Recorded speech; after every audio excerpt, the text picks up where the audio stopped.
Great to have folks joining us at the Intrigue event here with Fareed Zakaria. I see people are rolling in online, so I think we'll wait a few minutes, but I think whilst we're waiting, I would love to get us started. For those who are not familiar with Intrigue Media, we started about 3.5 years ago, and we're a media company focused on geopolitics, and we produce a daily briefing, International Intrigue. And part of this sort of webinar series has been introducing really fantastic global voices on lots of future issues that we are all thinking about here at the intersection of technology and global affairs. So with me today is Fareed Zakaria, who I really feel like needs no introduction at all, and I've had the pleasure of meeting in the past. Fareed is, as most of us know, a very renowned journalist, author, and commentator on global affairs. Fareed was born in Mumbai and moved to the US to study at Yale and Harvard, and including a PhD under Samuel Huntington. Fareed then rose to prominence as a managing editor of Foreign Affairs before becoming the editor of Newsweek International and a columnist for Time. Fareed's books, including The Post-American World and In Defense of a Liberal Education, explore global power shifts and cultural trends. And as the host of CNN's Fareed Zakaria GPS, he engages world leaders and thinkers, offering sharp insights from his base in New York City. And of course, his most recent book, The Age of Revolutions, is something that we're very excited to discuss here as well. So welcome, everybody, and thank you very much for joining us. Now, Fareed, just in terms of housekeeping, today we're going to go through a few different topics ranging from sort of the across borders issues, like shifting power balance in the age of AI, to issues within borders. So looking at democracy, populism, and polarization. And then we'll also end with some questions from the audience. So that's a lot thrown at you, but we're very, very happy to have you here with us. My pleasure, Helen. Pleasure to be here. Yeah. Well, I want to open with maybe some of your personal journey because you've really had such an incredible life story. So as you reflect on your own journey from Mumbai to Yale and then to Harvard and now hosting GPS, was there a particular moment in your life that you think sparked your passion for connecting broad audiences with world events? I mean, particularly, I think, your international perspective, which is the news of the day with everything that's going on with international students at the moment, and your thoughts on that too. I grew up in India. My father was a politician, but a Ah. kind of fairly erudite politician. He had gotten a PhD from the University of London. He wrote many books. He was, that guy. Particularly in that generation, there were a number of politicians like that who were also authors and public intellectuals. And my father was very much one of them. And my mother was a journalist. And she was the deputy editor of what was then the sort of largest news magazine in India. It was called the Illustrated Weekly of India, kind of a takeoff from the Illustrated London News, I think. And I grew up in a house full of conversation about politics and economics and international affairs and things like that. So I think I came to this quite naturally in the sense of always being interested, always being fascinated by it. And probably from my mother's side, picked up the idea that it's great fun to be able to communicate and explain and make sense of the world to people. But she was not particularly interested in international affairs. Her boss was, and the editor of the magazine, who became a very close family friend, a kind of godfather to me. He taught me how to play tennis and swim and all that kind of thing. You do have a great tennis game, so I can vouch. It's not bad. I actually, I'm hoping to get it better this summer. And I think, something about the world and the sort of the drama of international affairs always intrigued me.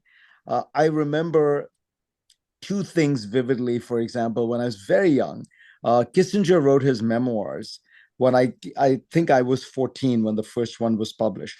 And I remember my mother excerpted them for her paper. And I remember reading, I don't think I read the whole thing, but I read a bunch of it. And I told her, you missed a really interesting part of Kissinger going hunting with Soviet leader Brezhnev and the conversations they had in his hunting lodge. And so even then, at 14, I was very interested in this. And I Right. remember at 15, the next year, I had her boss, my godfather, and I sat down and I said to him, I want you to explain the Vietnam War to me. And he Oh, laughed goodness. and he laughed and he said, what do you mean? He said, I said, I just don't understand it. I don't Mm. understand why the United States was there. I don't understand.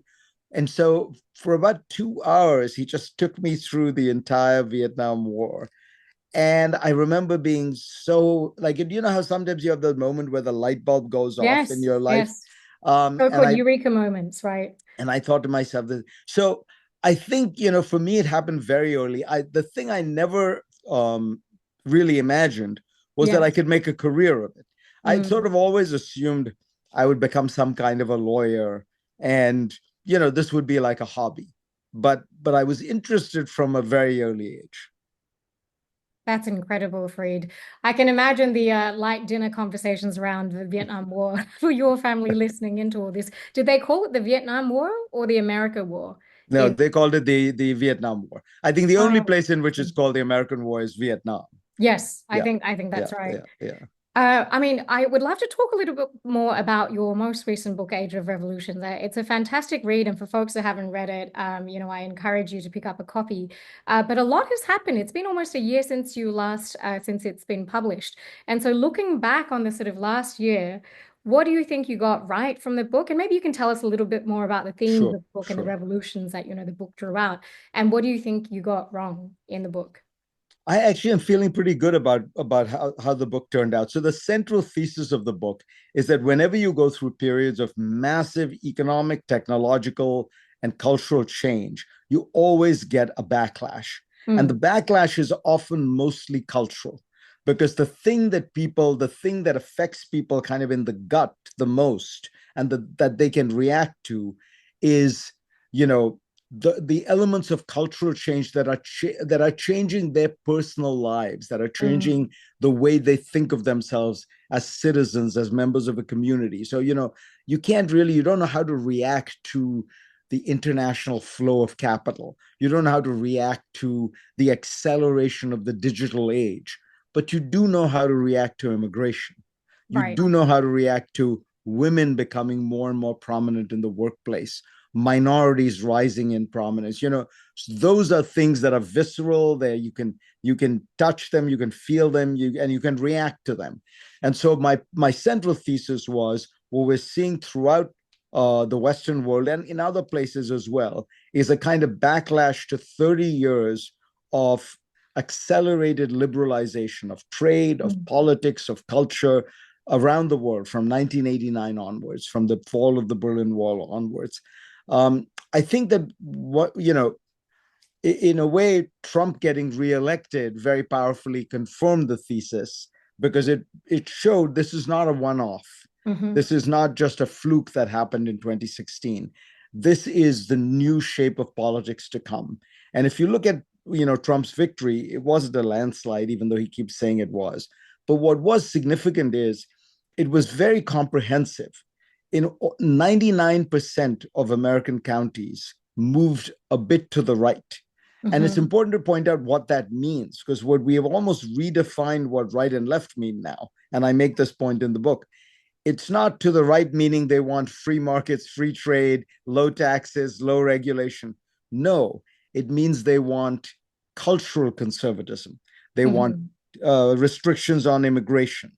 They want an end to woke ideology. They want an end to what is called DEI, diversity, equity, and inclusion. So it's all around this cultural agenda.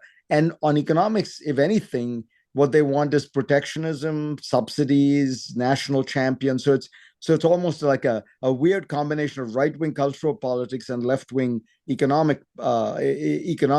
But that is the new populist right, and that's what we are living with. I think even if Trump had lost in 2024, my argument would have been this reshaping of politics is here to stay. In other words, the Republican Party has become a right-wing populist party and will stay that way. European politics have been reshaped. That the wing of the right, which is Brexit, which is suspicious of foreigners, immigrants, European Union, woke ideology that Nigel Farage represents, that's not going away. Whatever Right. happens one way or the other to, with Brexit. Marine Le Pen is not going away. That is the kind of shift that has taken place almost everywhere. I'd like to push back on that, Fried, and say, as an Australian, we recently had our election, and along with Canada, we had a sort of swing back towards the incumbents, which was by far the sort of not the thing that was predicted. So, do you think that looking at sort of the trend at which I think folks are reacting and allies are reacting to what's happening in the US, is that something that's here to stay, or do you think that's just a sort of small sample size and not No, no, necessarily? no. Look, a backlash is not, the undertow doesn't mean the wave doesn't exist. True. So it's a Yes. battle between these two sides. I Hmm. mean, as I said, Trump didn't win by a landslide at all. I think, as I recall, his margin of victory is the fourth lowest of any president in the last 100 years. Hmm. So the Democratic side of this is doing quite well. It's just not doing well enough to win the election. It's not doing well enough. So, Yeah. and part of what happened is Trump winning and the blizzard of very MAGA oriented populist policies that he immediately announced, and the hostility he had toward the world actually did generate its own backlash Yeah, from the liberal exactly. side. So in Canada and in Australia, you saw the Liberal Prime Minister, the Liberal Party do well. Hmm. As you know, the Canadian case is actually more surprising because the Liberals in Canada were 25 points, That's right. They're on track to win. whereas Yeah. Albanese was not. He wasn't that far back. But my point is not that the forces of sort of liberalization are dead. It's that there's this new configuration where the Hmm. right has gone from being largely a pro-market right to being a weird mixture of some pro-market elements, some cultural conservative elements, some kind of anti-immigrant elements. Hmm. Some, in some countries they're protectionist, in others they're not. In Australia, they're not, for example.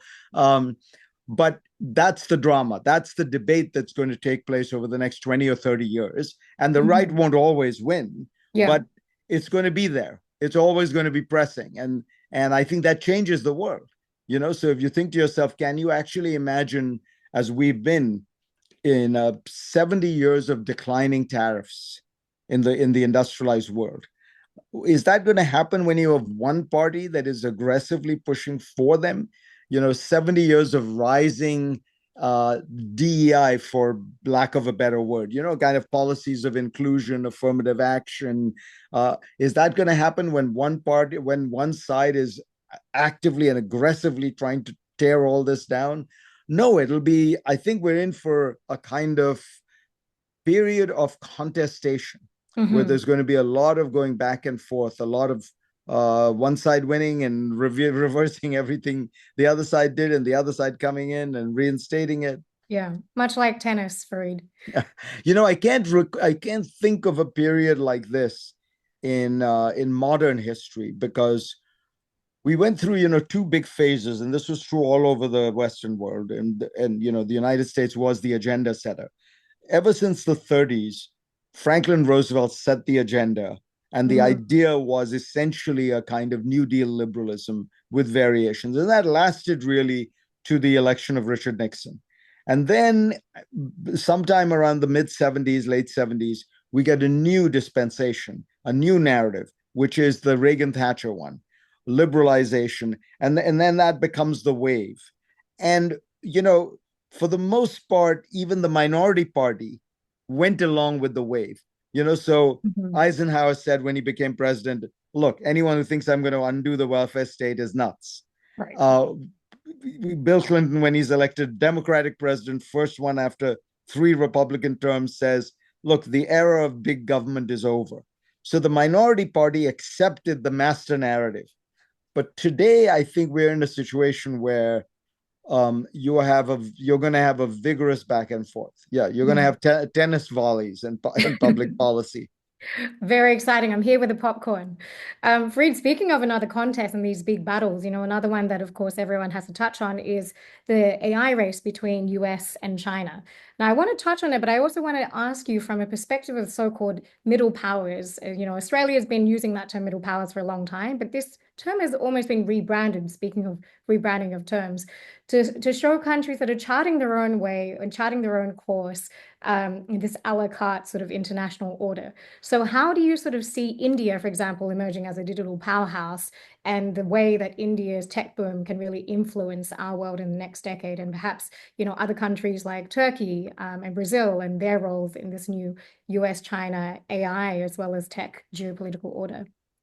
Well, India is probably in the sweet spot Yes. because the rise of China means that there is a global demand for another Asian country that happens to be have lower cost labor and most importantly scale, the kind of scale that you have in China. And is also a pro-Western democracy. And India, for the most part, fits that bill. As you well know, its foreign policy is a little more complicated than simply pro-Western. I think it's basically pro-Indian, which Yeah. sometimes means it intersects with being pro-Western and sometimes it's anti-Western. But it is true that particularly in technological terms, they are in a sweet spot because to be a player in the digital world, in the digital economy, you need three things. You need very high quality scientific talent, Hmm. engineering talent. You need capital and you need scale. So if you think about it, you look at America, high quality engineering talent in Silicon Valley, capital, all the venture capital firms, and the US is a capital rich society, and then scale. You can go to market fast and immediately on a 340 million person market, and you can monetize. Yeah. The second big country that had those qualities, all three qualities, was China, and that's why it's the second big player in the digital economy. Look at Europe by contrast. Very high quality scientific and engineering talent, Hmm. no problem raising money. Europe is one of the richest places in the world, but it does not have scale. You talk to any tech entrepreneur in Europe, and they'll tell you they actually have 27 different markets. That's Much right. as you talk about the single market, there are 27 different telecom regulators, privacy laws, local content issue, all that stuff. And then not to mention language and all that. So India has the potential to be the third big player in the digital space. AI is a whole separate issue, which we can get at. But I think in general, things are looking good for India. It does have to execute, and India Mm. is not as good at executing as China is. So, for example, I'll give you one simple example: the number of Chinese high quality engineers is probably about 4x of India, just because Right. India has the IITs, but that's a very thin layer of, I forget now, it's 6,000 graduates at the top. What China has is that next level down, which is 60,000, and Wow. then one level below that, which is 140,000. And that India does not have at that level. If you talk to Right. Tim Cook about why he manufactures in China, he'll tell you it's not low cost labor. It's that they can, if you are trying to get engineers who do deal with physical engineering, the putting together Mm. of, you can fill 3 football stadiums of people who are high quality engineers in China. In the US, you'd have 150 people like that. India needs to be able to fill 3 football fields of engineers. Yeah. And I think it's on track to do that from what we've seen. It's Right. on track to do it at the high end. You do Mm. not have the investment in higher education. Mm. China made a big investment in higher education over the last 20 years. India has not made a comparable one. It's beginning to now. Yeah, very, very exciting to watch. You mentioned Tim Cook, and you've actually interviewed a lot of other tech leaders, like Elon Musk, for example, on GPS. How do you see this trend of private tech giants, like Tesla, ByteDance, or TikTok CEO, challenging traditional state power in shaping global affairs? Because some of this is touched on in your books in the past, but this is a very unique age where I think individuals, like for example Jensen Huang, is such a geopolitically, I think, outsized influence on how the world is looking. So, do you have any thoughts on that? My view has always been that people exaggerate the importance of private companies. That if you really want to Interesting. have, if you want to have real influence, you actually find that the private company has to go to the state. What did Elon Musk do after becoming the richest man in the world? He realized that if he really wanted influence, he had to cozy up to Donald Trump. What did Jensen Huang do when he realized that he had a big problem on the AI front, Yeah. where he wanted to be able to sell his chips to China, the high-end chips? He went to the Trump administration and made the case, right? And that's not any different from John D. Rockefeller in the past, or David Rockefeller at Chase Manhattan. At the end of the day, I'm enough of a realist to believe the state trumps everything. And you can see that with Donald Trump, right? He Mm. decided that he was going to summon all the tech leaders to dance to his tune. And there they were, all at his inauguration, all, singing his praises, because you can't afford to run afoul of the government. The government, at the end of the day, can shut you down. And the last 10 years, in a way, 15 years, has shown that very powerfully. Between the financial crisis and COVID, what people realized, as Gordon Brown put it very nicely during the financial crisis, he said, we discovered that all our great global companies were global when they're growing, and they're British when they need bailouts. I love that. Very accurate, though. I mean, I want to pause and push us to the next segment, which is focusing within issues and borders like democracy, populism, and polarization. You've covered a lot of elections around the world, Freed. What is a common thread that you've seen in how populist leaders exploit division, and how can democracies push back without curbing free speech? I mean, one interesting example I saw today is that Harvard is now giving free courses for folks to understand the US Constitution and the US government. What are some of the things that you have observed in the past? I think the most important thing, the rocket fuel that is propelling right-wing populism everywhere, is immigration.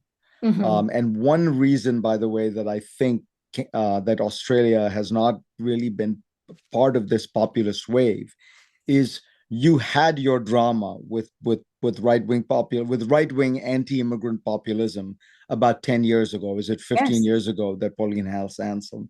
And so you had the experience, you had the backlash to it, the backlash to the backlash, and so it almost like worked its way through the Australian political system. And I think Australia, in a very mature way, came to realize, look, we're an island stuck in the middle of the ocean. We need the world. We need China for markets. We need America for security protection. We need Europe for our cultural moorings. We Mm. need Asia for immigration for young workers.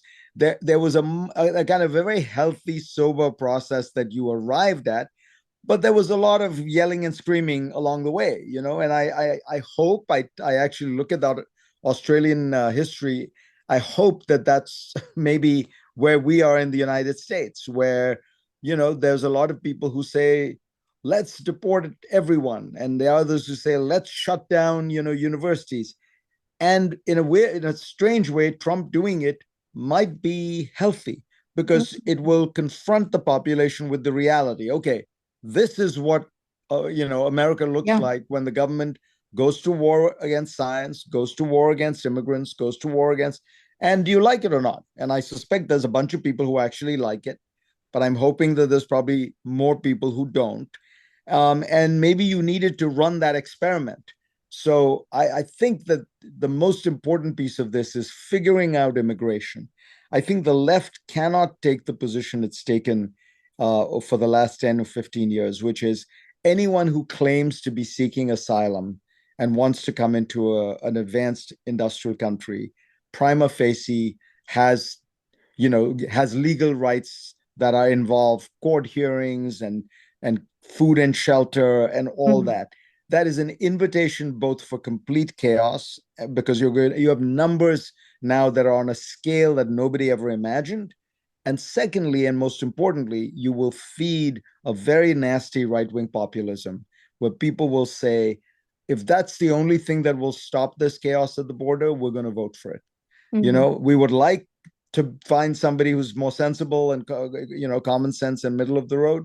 So I mean, to my mind, that was the biggest mistake Biden made. If you look at the numbers, and this is one of the rare areas where Donald Trump is not making it Exaggerating. up. Yeah. Yeah, exactly, is that they just skyrocket. The illegal entries skyrocket under Biden because he foolishly essentially overturns all Trump's immigration policy. And while Trump's many parts of his policy toward legal immigration were unduly restrictive and all that, Biden also overturned all the stuff on illegal immigration, where Trump was actually being quite sensible. So I think if center and center left parties don't figure, and even center right parties don't figure this out, they're going to get very badly punished. And you can see the people are learning the lesson. The German chancellor, who is a center right politician, is taking a very tough line on immigration. And I think correctly so, because what he's trying to do is to first assert control and secondly outflank, not allow himself to be outflanked by the AfD, the Right. rather I've heard of extreme that. extreme right wing party. Yeah. So fascinating. And I think some of what you said about America, you had, I think, characterized as America's cultural revolution in recent interviews, right? I think it's a really apt way of talking about it. I do want to zoom out very quickly and talk quickly about AI and sort of the future of our world. What do you think are some interesting, patterns that you're observing with the role of Gulf states now leaning into this AI ecosystem and really, players like G42, for example, MGX, charging ahead with trying to control the supply chain for AI, and also what opportunities maybe that creates for the rest of the world.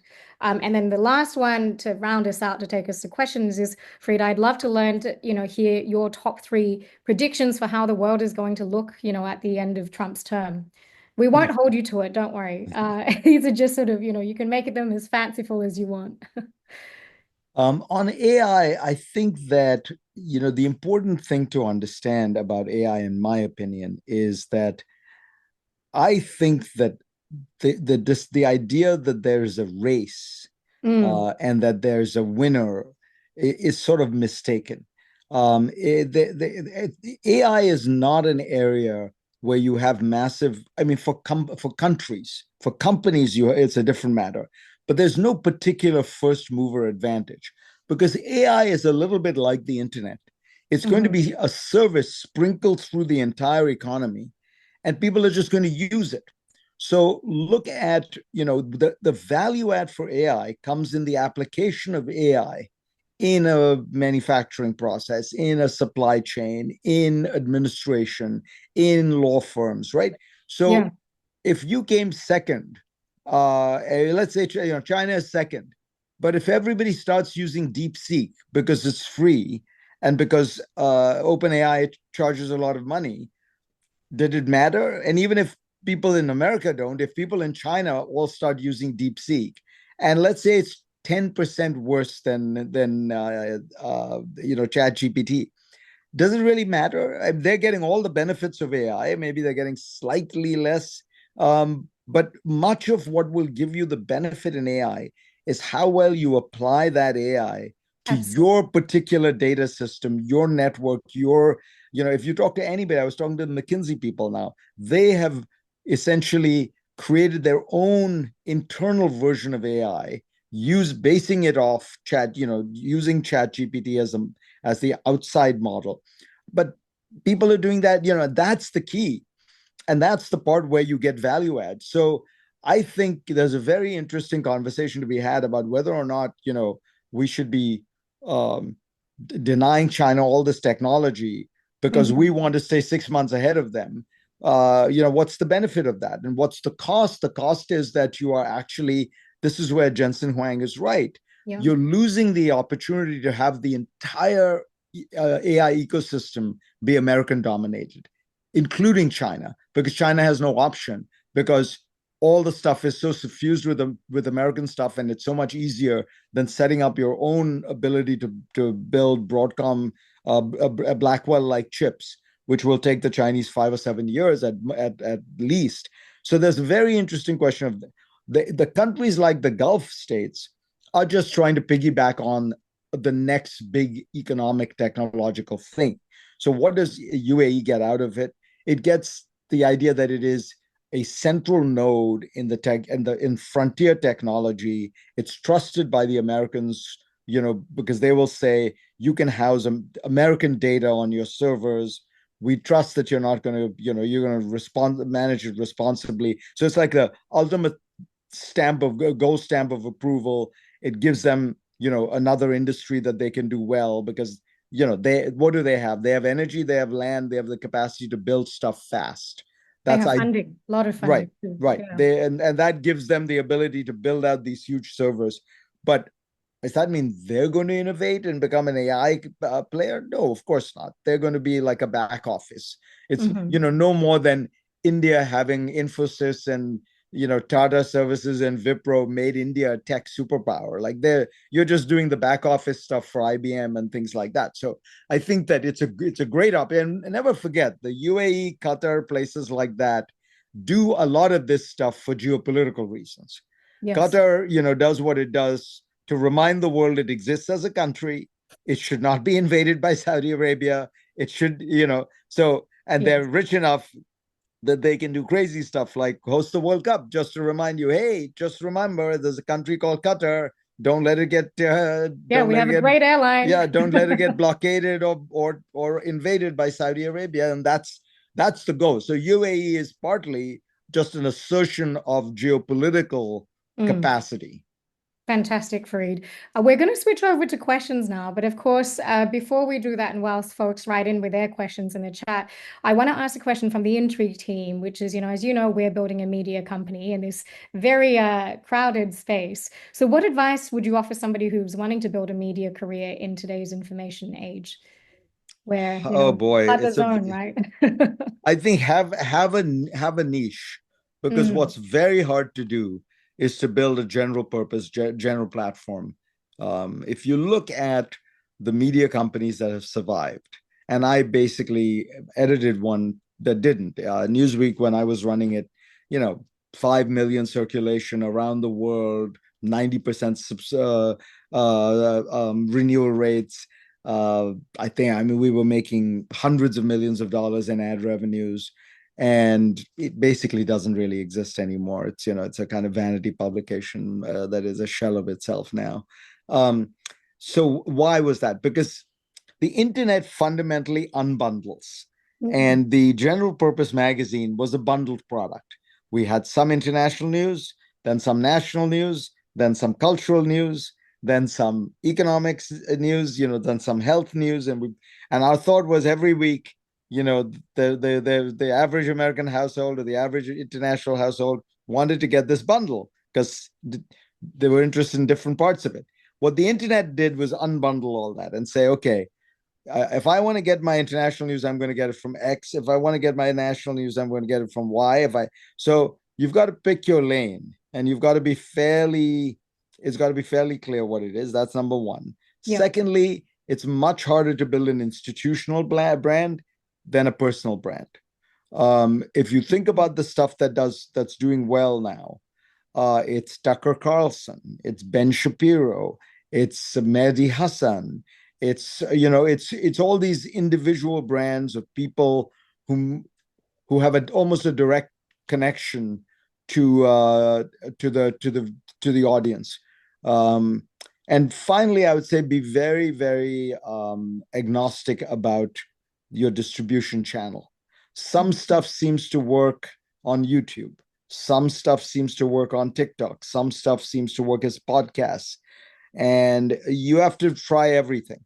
And you'll find that depending on what you're doing, you'll find your sweet spot, but it's different for everybody else. So it's a very different world in that the distribution channels have multiplied to a point that you just have so much stuff. So it has to be niche. You have to pick your and you have to be willing to experiment with a lot of distribution channels. yeah. And we have. It's a it's an ongoing journey. But thank you very much, Free. That was super helpful.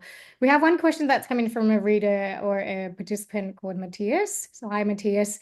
Fareed, how do you see the conflicts happening in Ukraine ending up? Do you see something cooking or brewing in Syria/Israel that could end up the same way? So two hot zones there for you. I think Israel, Ukraine. I think the basic problem is that Trump misdiagnosed the situation.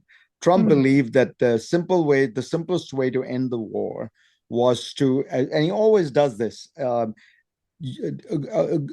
Go after the party with which you have leverage. So notice who does he threaten the most? Canada, Europe, right? It's countries that he has leverage with. We protect you, therefore I can squeeze you for more.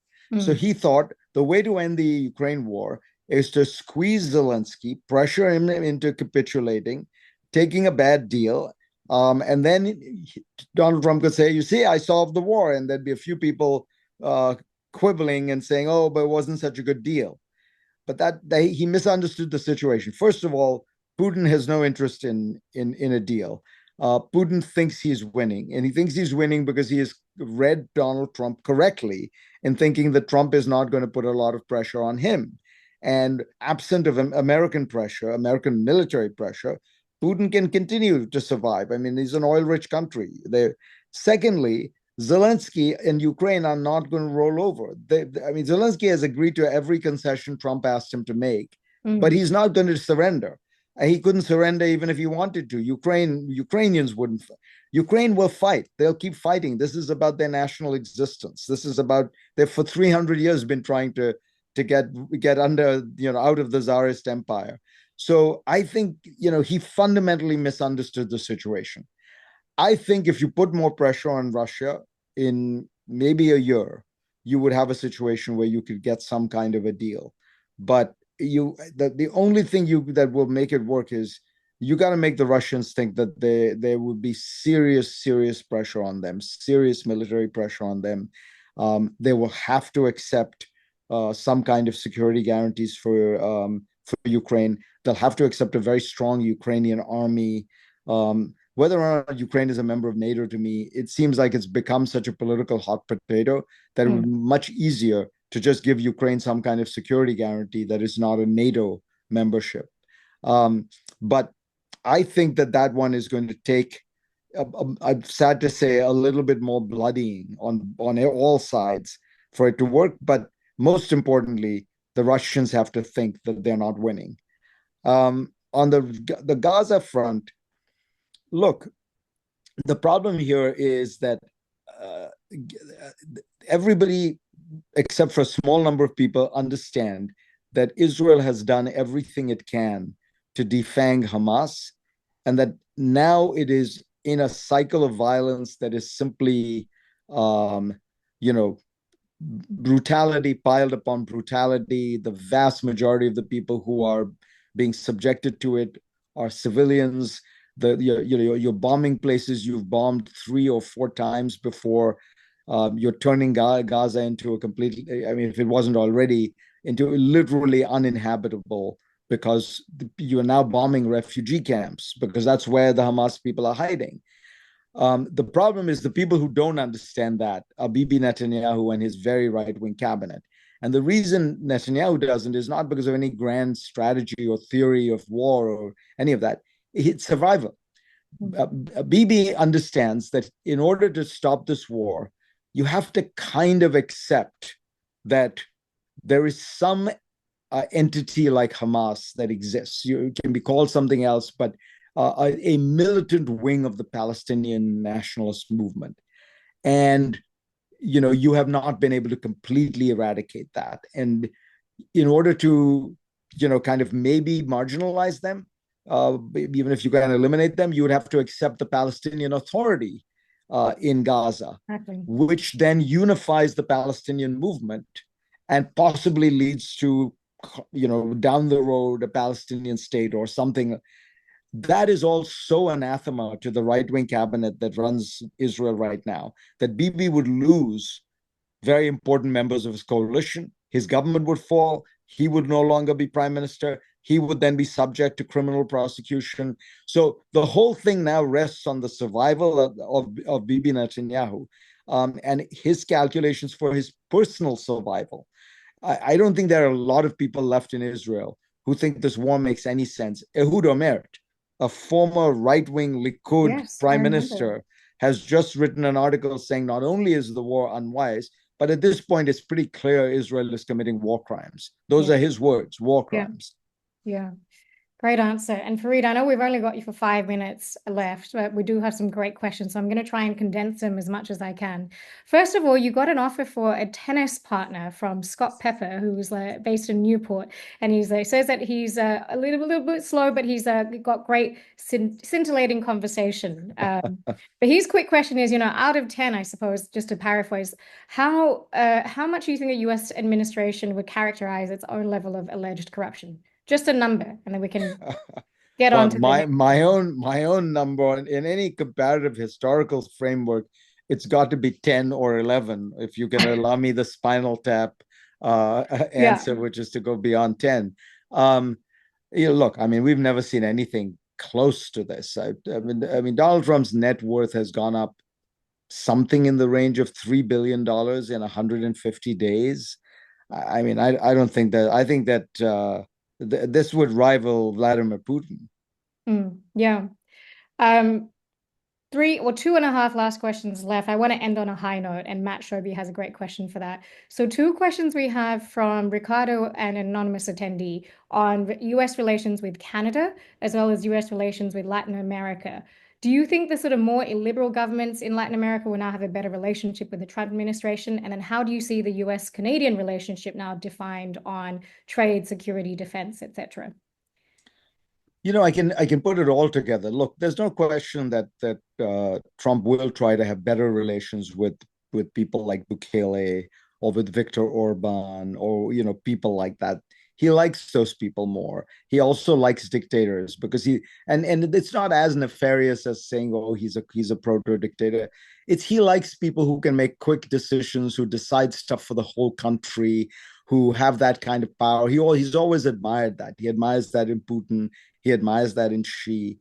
And the more, he finds liberal democracies and liberal democratic leaders, with all the compromises they have to make and the adjustments and the consultations, he finds it all kind of weak and pathetic. But the truth of the matter is, Mark Carney has handled him pretty darn well. Mm, He's not given in. He's been able to hold his own ground. I think that that's the real lesson for anyone who wants to maintain their national self-respect, their equities is, there are ways for you to hold your own ground. You don't have to give in. Look at the Panamanians, even with mm, the Panama Canal is still Panamanian.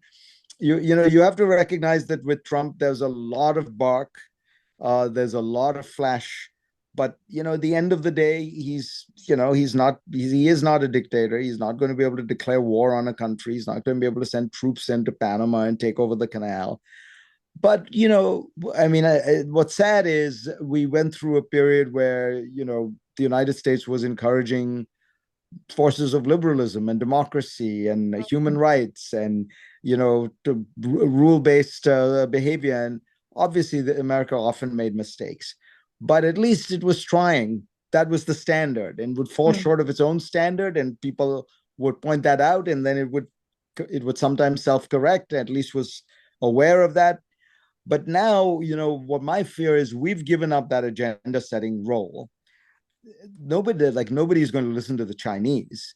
Mm. The Europeans are it's too complicated a structure to have an agenda setting role. The Russians obviously aren't. So we're kind of in a world in which there isn't a master narrative. Right. For all the time I've grown up, um, there was a master narrative. The United States stood for certain things. The Soviet Union stood for certain things. Then the United States won that war, and the United States pressed forward.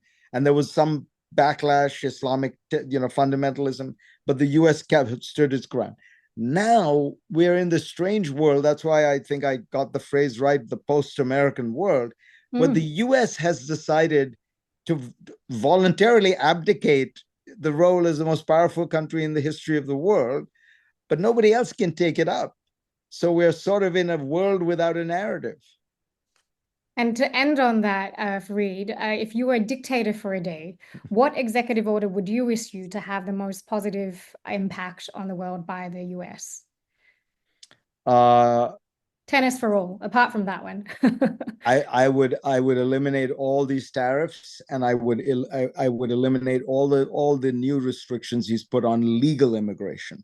I think Hmm. America as an open, free trading, a country that welcomes the world's people, ideas, goods, has been one of the most remarkable success stories in the history of the world, and it's changed the world and taught a lot of places like Australia, Canada, Britain, Europe, that that kind of openness and that kind of attitude actually is a much better one than trying to conquer your way to the top. And I only wish America would remember the secrets of its own success. Yeah, we'll put that on a campaign slogan, Fareed, for you. Thank you so much for giving us your time, Fareed. We've learned so much from you and really enjoyed talking to you as usual. So thank you for giving us your time. And for those who are not subscribed to International Intrigue, please jump onto www.internationalintrigue.io and sign up for very niche geopolitical news that hopefully Fareed will also find useful. And thank you all for coming. And Fareed, see you in DC this week. Absolutely. Take care, Helen. Take care. Thank you, everyone. Bye.